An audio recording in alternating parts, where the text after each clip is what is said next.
Жители пригородов и окраин столицы жалуются на убитые дороги.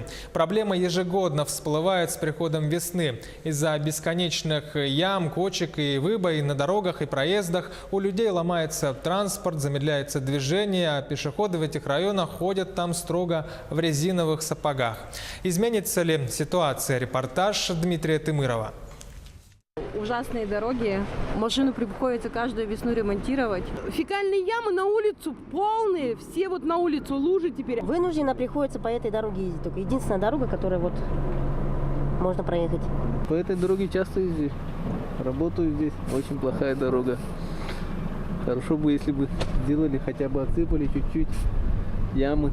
Не дорога, а направление, возмущаются жители улицы Якова Петерса в Мархе. Резиновые сапоги у людей всегда под рукой. В межсезонье дорога превращается в полосу препятствий. Больше всего страдают автомобили. Подвеска ломается постоянно. Отсыпку на этом участке планируют лишь в начале лета. У нас будет производиться грейдирование с отсыпкой. Это по кассовому плану у нас происходит исключительно июнь, август. Вот это Жатайская улица, мелиораторов, энтузиастов Якова Петерса.